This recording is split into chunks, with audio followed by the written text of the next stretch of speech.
오늘 하나님 말씀 고린도전서 3장 1절에서 9절 말씀, 사람을 자랑하지 말라라는 제목으로 말씀을 같이 나누기를 원합니다.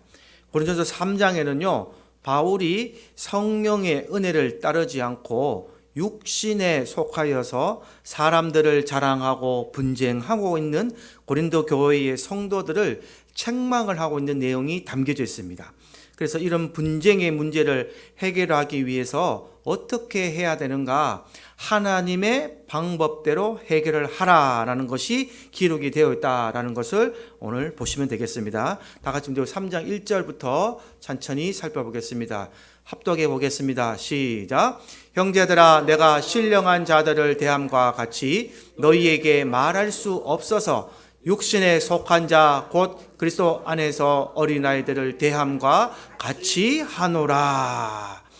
여기 신령한 자들은 지난주에 했던 2장에 기록하고 있는 것처럼 성령을 통해서 하나님의 비밀을 알게 된 사람들이에요. 그리고 하나님의 구원의 계획인 예수를 믿고 구원받은 사람들이라고 지칭하면 되겠습니다. 그런 사람들을 어떻게 얘기한다고요? 신령한 자들이라고 얘기하는 거예요. 이런 자들이, 하나님의 말씀을 듣고 깨달은 사람들이 죄를 분별하고 삶을 살아가야 되는데, 이런 성령의 은혜를 경험하지 못한 자들은 어떻게 되냐? 하나님을 온전히 믿지 못하게 된다는 뜻을 갖고 있습니다. 하나님을 온전히 믿지 못하니까 어떻게 된다고요? 하나님의 말씀을 알아듣지 못하는 거예요. 하나님을 모르니까 하나님의 말씀을 알아듣지 못하고, 또 자기 생각대로 신앙생활하는 사람들을 가르쳐서 이렇게 얘기한다. 어떤 아이들하고요? 어린 아이라는 칭함을 하는 거예요. 어린 아이. 그래서 어린 아이들은, 지금 우리가 어린 아이들이 교회에 있지만 이 어린 아이들은 우리가 계속 훈육하고 학습시키고 교육을 시켜야 될 존재예요. 그렇지 않습니까? 아이들은 잘 몰라요. 오늘 들어도 또 까먹고, 또 자기 뜻대로 하려고 그러고 자기 고집대로 하려고 그럴 때에 어른들이 잘못된 것을 보고 가만히 놔둡니까? 아니면 이걸 고쳐야 됩니까? 고쳐야 되는 거예요. 그것을 지금 바울이 봤을 때에 고린도 교회에 있던 그 성도들이 신령한 자들이다, 구원받은 자들이 성냄과 당을 짓고 사람을 믿고 따르는 모습을 보고 어린아이라 표현을 했다라는 것을 기억하시기 바랍니다. 그래서 교회 내에서도 이런 사람들이 많습니다. 그래서 이 바울은 이런 사람들에게 어린아이들과 대항같이 말하고, 또 2절에 보면요, 젖으로 먹이고 밥으로 할 수 없다라는 표현을 썼습니다. 우리 2절도 다 같이 한번 읽어보겠습니다. 시작. 내가 너희를 젖으로 먹이고 밥으로 아니하였노니 이는 너희가 감당하지 못하였음이거니와 지금도 못하리라. 아이가 처음에 태어나면 이가 없죠. 씹어 먹을 수가 없습니다. 잇몸만 가지고 있기 때문에 젖을 먹고 자라는 거예요. 아이를 키우신 분들은 다 알겠지만 우리 지금 하진이가 젖 먹죠. 자연인줄 보니까 11kg나 나간다고 하더라고요. 나는 딱 안으니까 좋던데 엄청 자랐어요 벌써. 근데 왜 그렇게 무럭무럭 자랐느냐? 젖을 먹었기 때문에. 밥 먹으면 그렇게 무럭무럭은 못 자라요. 근데 젖을 먹으면 이 젖 속에 영양분이 많지만 그 아이가 자랄 수 있는 한계가 있습니다. 밥 먹을 때까지만 그렇게 자라는 거예요. 그래서 젖을 먹었다는 것은 음식을 소화를 못 시키다라는 뜻으로 해석할 수도 있습니다. 묽은 것을 먹고 물로 된 것을 먹어야만 소화를 시키고, 아이들은 아직 음식을, 단단한 음식을 먹으면 소화를 못 시킨다. 그런데 바울은 젖을 먹는 아이다라고 표현을 했다 이 말이에요. 그래서 교회 속에서 뭔가 당을 만들고 실기하고 분대고 성내는 사람들은 아직 어린 아이와 같다, 젖을 먹는 자와 같다라고 말을 하는데, 이것을 어떻게 말하냐면 육신에 속한 자라고 말하는 거예요. 여러분, 아주 중요한 말입니다. 이제 육신에 속한 자라는 말을 잘 생각해 보셔야 됩니다. 하나님께서는 내가 다 예수 믿고 구원받았습니다 라고 얘기해가서 거기서 내 삶이 바뀌지 않으면, 내가 그 예전에 옛사람을 버리지 않으면, 여러분은 어떤 교회에 다니는 분들은 자기는 스스로 나는 교회 다니면서 바뀌었다, 나는 구원받았다 라고 말할 수 있지만, 하나님 기준에서 볼 때는 그 사람은 절대로 거듭나지 못한 자입니다. 제가 명백하게 말할 수 있습니다. 왜냐? 이거는 제 말이 아니라 하나님 말씀에 계신 얘기예요. 내가 아직도 내 옛사람을 버리지 못하고 내가 가지고 있던 이 성품과 인격이 변화되지 못하고 그대로 계속 몰고 간다는 사람은 수많은 목사님들도 얘기합니다. 그 사람은 정녕 예수의 피로 거듭나지 못했다. 바꿔 말하면 착각하고 있다라고 얘기를 합니다. 이 말씀을 잘 기억하셔서 내가 오늘 여러분들이 척도를 잘 기억하십시오. 내가 아직도 육신에 속한 자였는지 아니면 성령의 인도를 받아 거듭난 자가였는지 한번 깊이 고민해 볼 말씀입니다. 예수는 믿긴 하지만 신앙이 어리고 복음의 기초를 먼저 배워야 할 사람들이 있다. 이런 사람들을 젖을 먹고 육신에 속한 자다. 그리고 3절에 보면 이런 사람들이 뭘 하느냐? 시기와 분쟁이 있다라고 말합니다. 제가 대독해 드리겠습니다. 너희는 아직도 육신에 속한 자로다. 너희 가운데 시기와 분쟁이 있으니 어찌 육신에 속하여 사람을 따라 행함이 아니리요. 사람을 따라 행한단 말이에요. 시기와 분쟁이 있다, 당이 있다는 말은 그 사람을 따라가는 것입니다. 지금 JMS라든지 모든 아까 동산이라든지 그런 이단들을 봤을 때에 그자들이 왜 그 길로 갈 수밖에 없었는가 잘 보시기 바랍니다. 그 사람들이 작은 이적과 기적을 행하고 그 사람들이 내가 온 메시아를 했을 때에 그 많은 신도들이 그 사람을 보고 쫓아갔기 때문에 그 사람들은 멸망의 길로 갔다라는 것을 잘 기억하시기 바랍니다. 그리고 자기들은 거기 빠지고 있으면서도 거기 빠진 줄도 몰라요. 지금도 얼마 전에 뉴스를 보니까 JMS 정명석이는 거기 감옥에 들어갔잖아요. 감옥에 들어가도 호의호식 하고 있대요. 호의호식. 거기서 방장합니다. 교도소에서 방장하려면 첫째로 뭐가 있어야 되면요. 돈이 있어야 됩니다, 여러분. 돈이 있어야 돼요. 영치금이란 게 많으면 많을수록 세워줘요, 그 안에서. 왜냐면은 그 안에서 모든 그 사먹으려면 돈이 있어야 되니까. JMS 정명석이는 매일 500만 원씩 만땅이랍니다. 500만 원 넣는 게 한계인데 매일 500만 원이래요. 매일 500만 원. 쓰면은 또 채워줘. 쓰면 그 많은 돈과 이게 어디서 나오냐 이거래요. 아직도 그 신도들은 그 정명석이를 신봉하고 있는 겁니다. 아무리 매스컴을 떠들어도 그 눈가기를 다 막았기 때문에 성도들은 그 매스컴을 들을 수가 없고 그 사람만 맹목도 들어가고 그래서 그 부목사님이 탈퇴한 부목사님이 그 얘기를 하더라고요. 아마 정명석이가 메시아가 아니라는 걸 안다면 자살할 사람 많다고. 자살할 사람 많다고. 왜냐하면 자기 평생을 다 바쳤으니까 자기 집과 모든 것 인생을 다 바쳐서 헌신해서 그 사람만 따라가면 천국 간다고 믿고 따라왔는데 정명석이가 나는 메시아가 아니다라고 얘기하면은 자살하는 거예요. 그냥 끝나는 거예요. 내 인생이 끝난 것처럼 되는 거예요. 이런 허황된 일이 지금 우리 앞에 녹아져 있는데 이것이 지금 우리 앞에서 펼쳐지고 있는 것입니다. 이것은 사람을 따라가기 때문인 것입니다. 육신에 속한 자들은 각자 사람들끼리 모여서 얘기하기 때문에 그런 거예요. 교회는 예수 그리스도만이 머리의 주인이 될 줄 믿으시기 바랍니다. 제가 38장 계속 부르는 이유가 우리가 지금 예배드리는 이 이유가 내가 예배드리는 것이 아니라 여러분들이 예배드리는 것이 아니라 주님이 이 자리에 와서 자정하셔야 되는 거예요. 할렐루야. 주님이 이곳에 오셔야 되는 것이고 그 주님 앞에 우리가 한 마음 한 뜻으로 예배를 드려야 이게 우리가 드리는 예배 아닙니까? 주님이 이곳에 없는데 우리끼리 예배 드려본들 무슨 소용이 있다는 거예요. 주님이 이곳에 자정하시고 예수 우리 왕에 오셔서 우리가 찬양과 드리고 경배를 드리는 이 모습을 주님이 받으신다는 것을 꼭 기억하시기 바랍니다.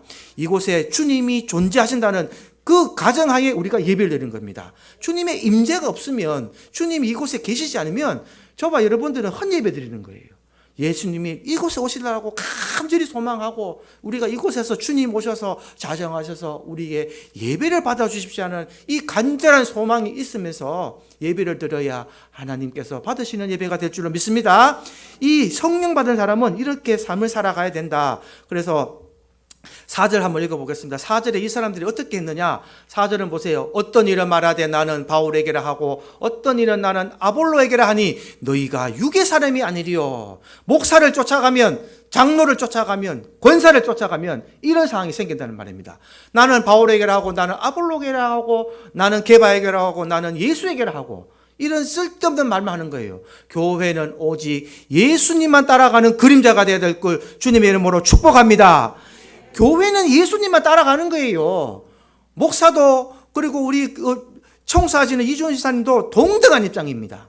뭐냐? 저는 말씀을 전하는 직분을 받았을 뿐이고 우리 이지원 지사님은 청소하는 직분을 받았을 뿐이고 각자 할 일이 다른 거예요. 각자 할 일과 역할이 다를 뿐이지 하나님께서 주신 이 상급과 직분에 대한 이 권위는 똑같다는 것을 기억하시기 바랍니다. 목사가 특별한 것도 아니고 장로가 특별한 것도 아니고 권사도 특별한 것이 아니다라는 것을 반드시 기억하십시오. 교회에서는 각자 맡은 역할만 다르다라는 것이 바로다. 그래서 5절에 보면 바울이나 아볼로는 주인이 아니라 일꾼일 뿐이다라고 얘기를 합니다. 우리 5절 다 같이 합독해 보겠습니다. 시작. 그런즉 아볼로는 무엇이며 바울은 무엇이냐? 그들은 주께서 각각 주신 대로 너희로 하여금 믿게 한 사역자들이니라. 아멘. 말씀을 전한 자뿐이다 이 말이에요. 사역자뿐이다.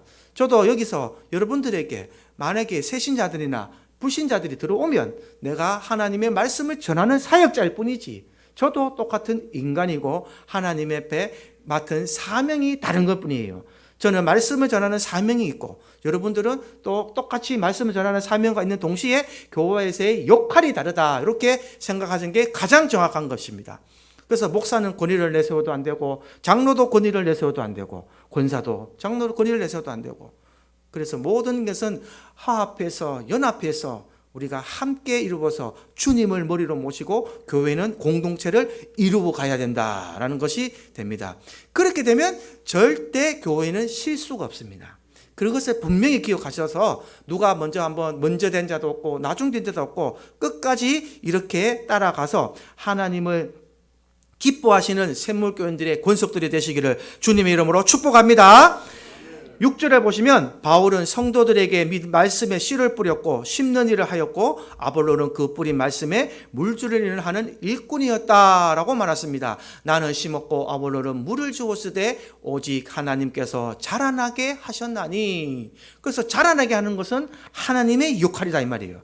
자라나는 역할까지는 우리가 못하게 되는 겁니다. 우리는 그저 주님이 주신 그 사명대로 선한 사업에 내 몸을 바쳐서 내 시간을 바쳐서 내 물질을 바쳐서 하나님의 사명에 맞게 투자를 하고 내 몸을 아낌없이 하나님 앞에 봉사를 하면 하나님께서 그 나간 곳간도 채워주시고 내 건강도 지켜주시고 내가 하는 사업이나 모든 것을 형통하게 해주시는 복을 임하게 하여 주신다. 할렐루야.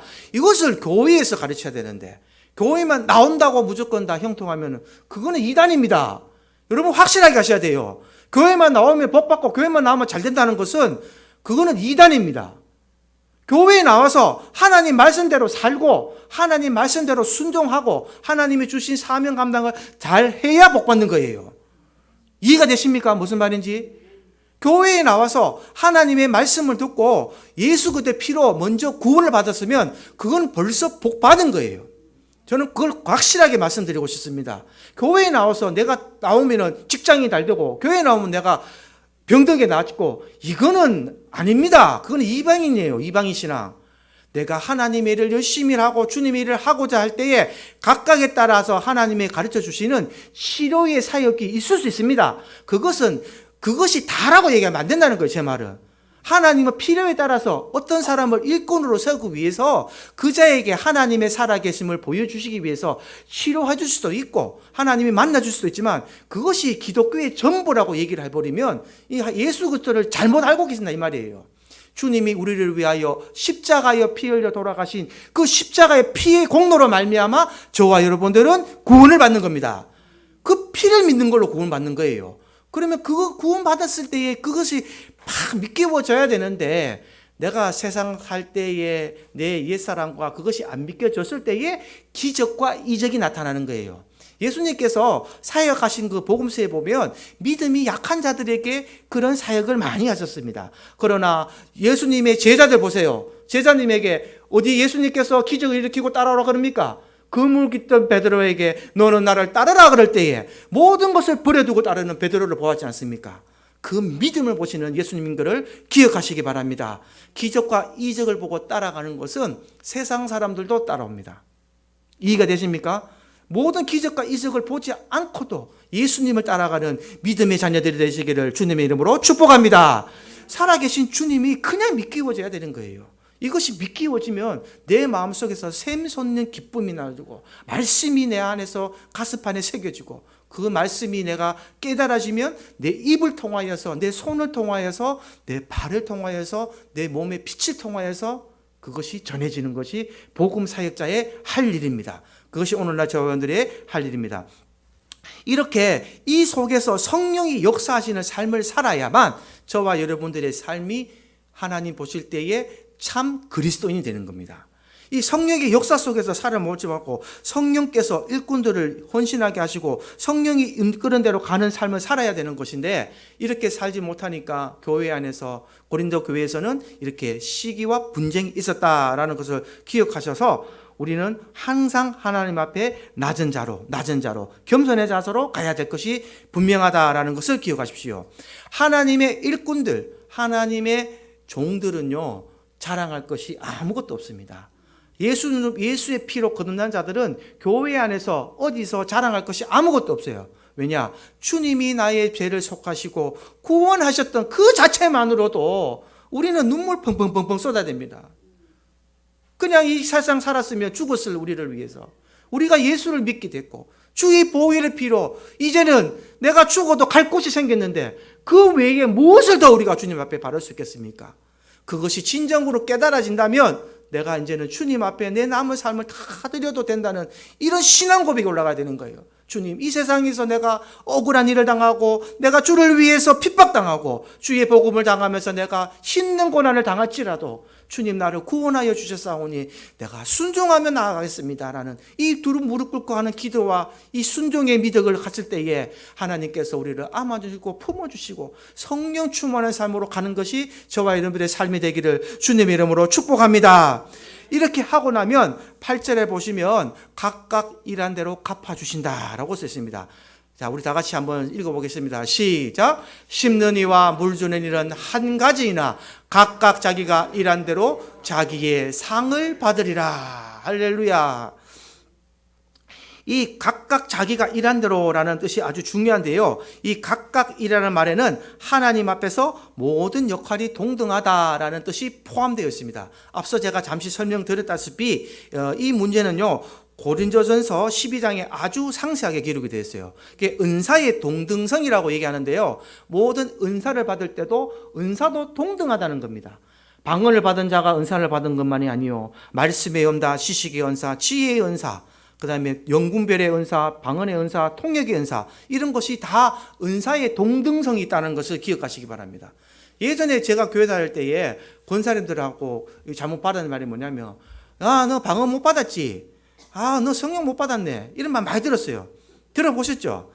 저 어릴 때 되게 많이 들었어요. 그래서 막 집회 가자 그러고 할머니가 나 데리고 가면은 막 방언 받으라고 막 그러가, 방언 받으면 꼭 성령 받은 것처럼 얘기하고, 그런 잘못된 교리와 잘못 가르친 눈앞에 보이는 것을 많이 했지만 지금은 제가 많이 달라졌습니다. 여러분, 방언 받아야만 성령 받았나요? 그렇지 않습니다. 내 입으로 주여 주여 시인하고 하나님을 아버지로 부르는 자마다 성령으로 말하느니라고 성경에 기록되어 있습니다. 믿으시기 바랍니다. 이 말씀을 기억하십시오. 내가 하나님을 아버지라 부를 수 있고 예수를 볼 때에 주님, 그리고 기도할 때에 예수님 이름으로 기도드리옵나이다 라는 이 기도를 할 수 있다면 내 속에 벌써 성령이 내주하고 있다는 것을 기억하시기 바랍니다. 아까 내가 박 집사님 잠깐 태워드릴 때에 극동방송 들었는데 거기서도 그 말씀 하더라고요. 미국의 유명한 워싱턴에서 목회하시는, 미국에서 10위 안에 드는 목사님이래요. 그분이 와서 무슨 인터뷰하는 내용이 나오는데, 그때에 그 목사님이 유명했는데 그 왜 유명해졌느냐, 미국의 대통령이나 상원의원들 그 개회식 할 때 국회에서 꼭 미국은 목사님을 목서서 기도를 한다 그러더라고요. 기도를 하는데 그 목사님이 왜 유명해졌냐면, 모든 교회의 미국의 목사님들은 다원 종교, 거기 왜냐하면 힌두교인도 있고 모든 그 상원 의원들 중에 많은 종교인이 있기 때문에 예수님 이름으로 기도합니다라는 말을 하지 말라는 공문이 내려온답니다. 그래서 목사님들이 거기 가서 기도만 하면은 되게 자기 이름을 알리는 거잖아요. 대통령 취임식 때 아무나 가서 기도할 수 없잖아요. 그런 기도를 하는데 그 공문 그대로 한대요. 그래서 한 사람의 이름으로 또는 뭐 여자 이름으로 기도합니다. 뭐 이런 식으로 기도를 한대요. 그러니까 하나님 이름, 예수 이름이 없답니다. 근데 그 오늘 인터뷰하신 그 목사님이 유명해진 이유가 뭐냐면, 자기가 예수님의 이름으로 기도드리옵나이다. 아멘. 이걸로 되게 유명해졌대요. 그래서 자기는 목사 양심으로 도저히 이것을 못하겠다. 내가 하나님 믿는 목사인데 예수님 이름으로 기도 안 하면 어떻게 하겠느냐. 내가 사람을 두려워하랴 하나님을 두려워하랴는 이 마음을 주셔서 자기는 기도를 했는데, 지금 더 워싱턴에서, 미국에서, 전역에서 10여 하나 되는 큰 목회를 하는 교회로 성장하였다라는 간증을 들었습니다. 한 가지 더 붙여드리면, 여러분 저 145태 때 기억하시죠? 흥남부두. 우리 세상 노래 아시는 분은 기억나는 거예요. 눈보라가 휘날리는 노래 아십니까? 바람찬 흥남부두에, 아시죠? 이 노래, 그 흥남부두에 예전에 그 유명한 사건이 뭔지 아십니까?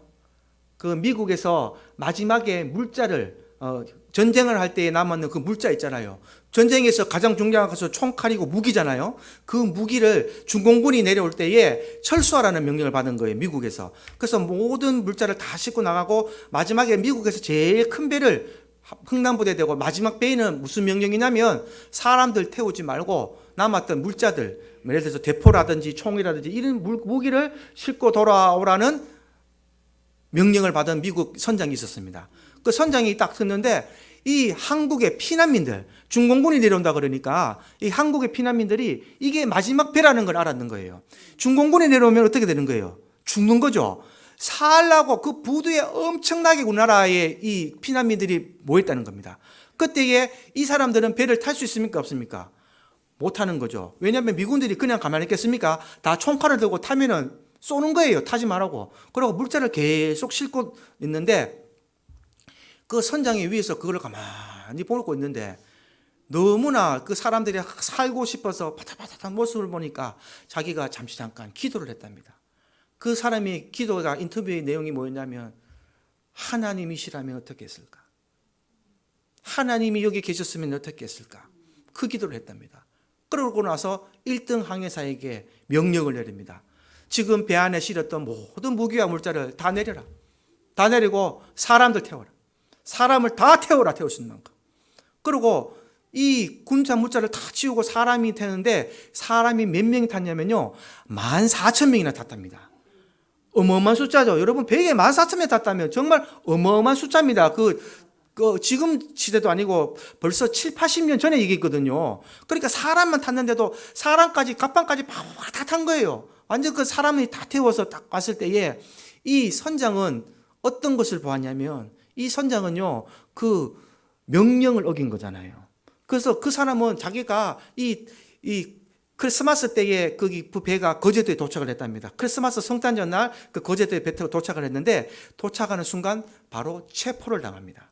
군법이 회부가 되는 거죠. 자기가 어떻게 될 줄 알았던 거예요. 왜냐? 명령을 어겼기 때문에.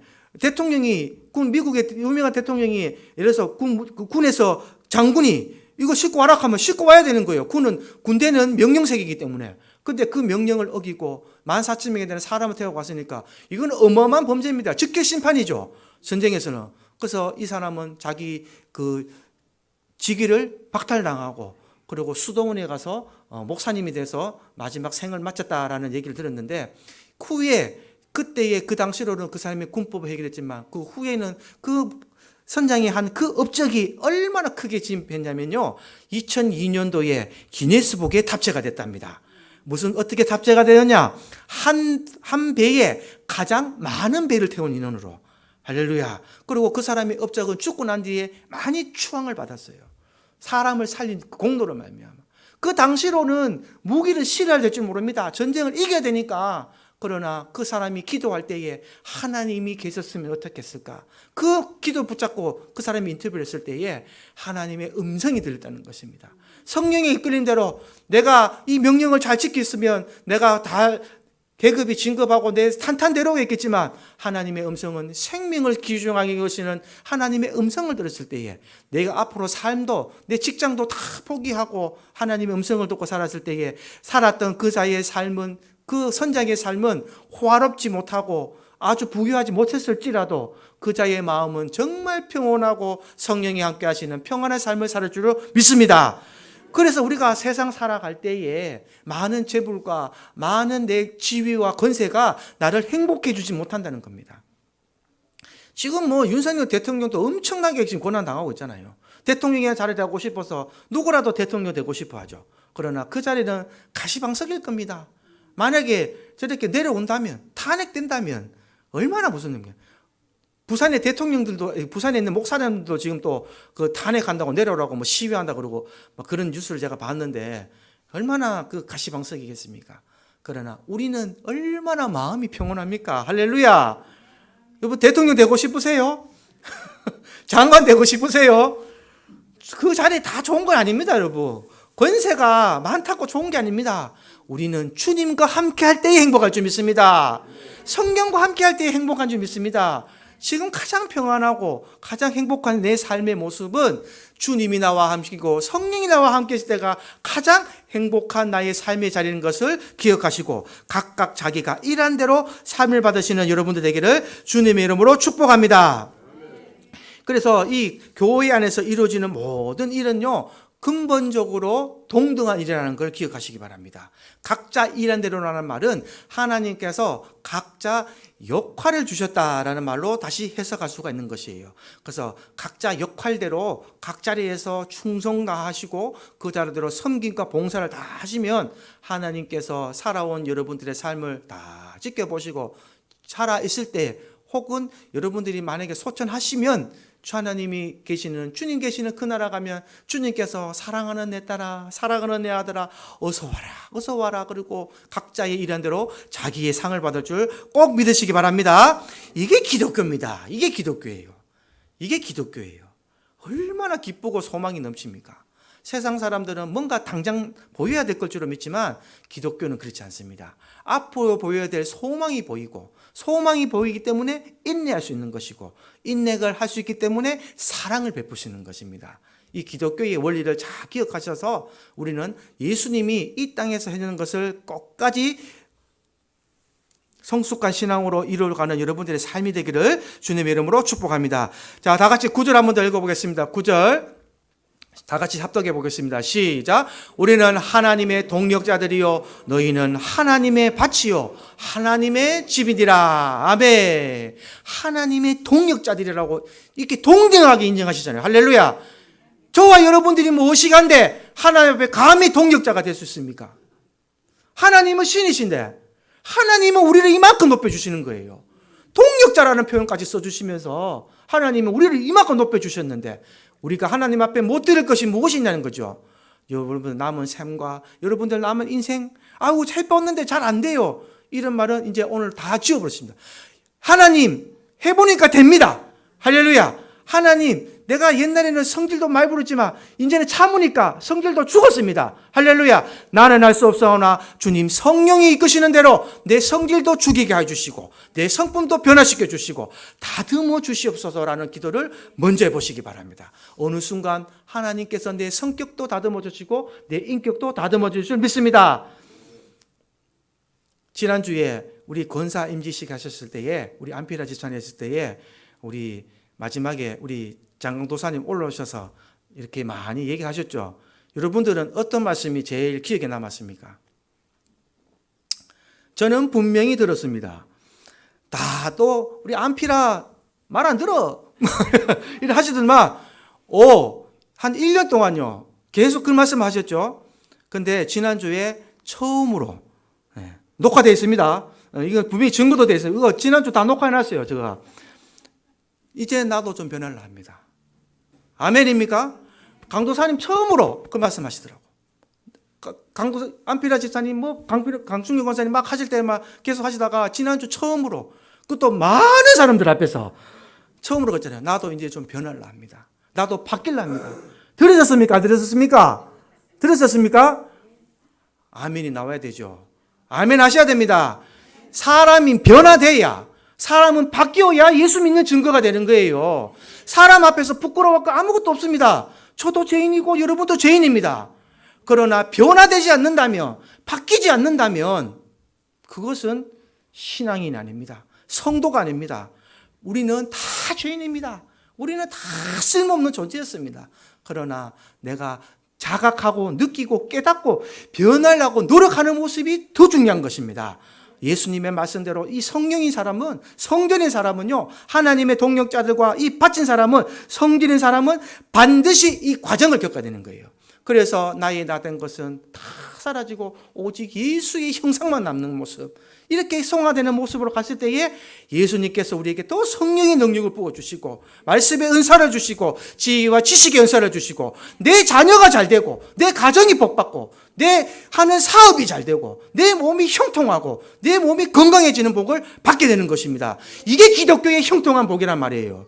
거꾸로 바꾸면 안 되는 거예요.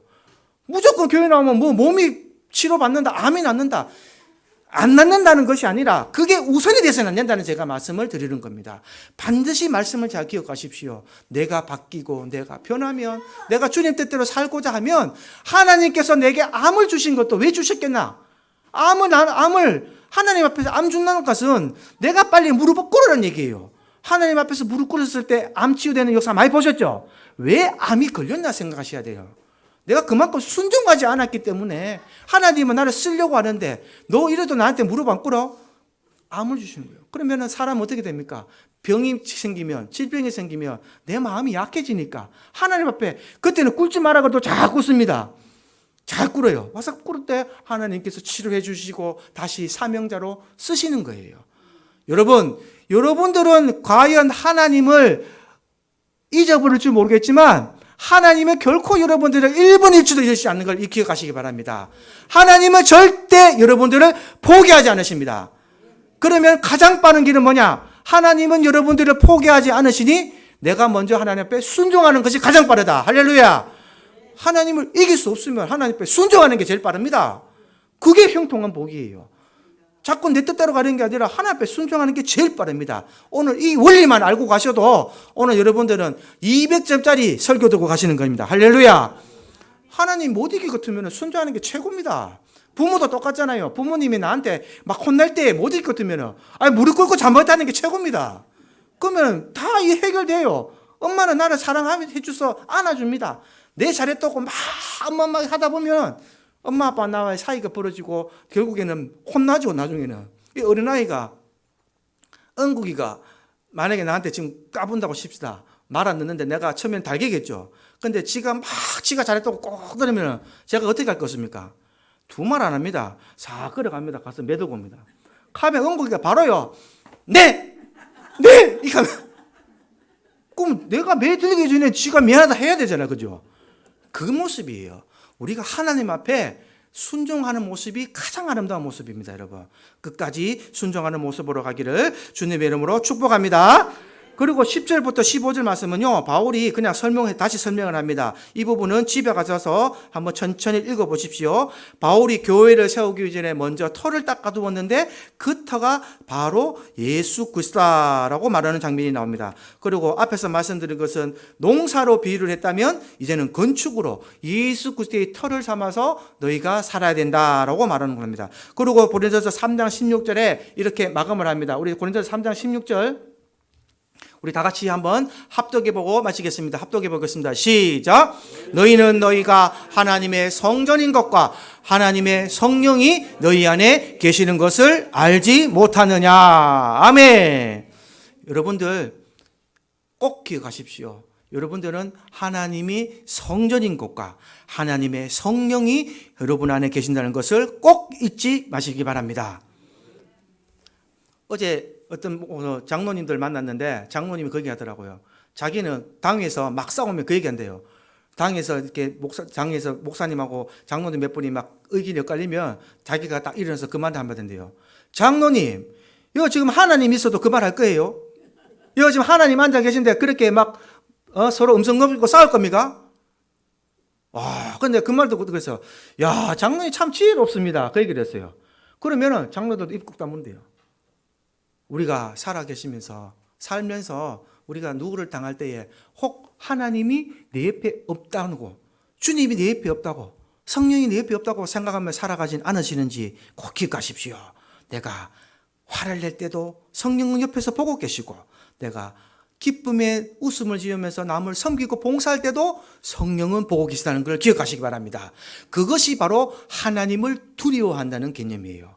두려워한다는 게 무슨 개념이 아니라 하나님이 내 옆에 지켜보고 계신다는 개념이 가장 큽니다. 그래서 17절 말씀 한 번 더 읽어보겠습니다. 17절 말씀. 시작. 누구든지 하나님의 성전을 더럽히면 하나님이 그 사람을 멸하시리라. 하나님의 성전은 거룩하니 너희도 그러하니라. 아멘. 꼭 기억하십시오. 하나님의 성전을 더럽히는 게, 내 성전을 더럽히면 하나님이 그 사람을 멸한다는 거예요. 그 존대로 그만큼이나 저와 여러분들을 하나님께서 사랑하고 계시고 지켜보고 계시고 주의하고 계신다는 것을 기억하십시오. 그래서 하나님의 성전은 거룩하니 너희도 그러해야 된다. 할렐루야. 하나님은 거룩하시니 내가 거룩한 것이 아니라 하나님은 거룩한 분이시니 나도 그분의 형상을 닮아서, 그분이 예수님께서 걸어오셨던 그 길을 따라 거룩해지시는 삶을 살아가시기를 주님의 이름으로 축복합니다. 할렐루야. 찬송가 445장 찬송 드리겠습니다.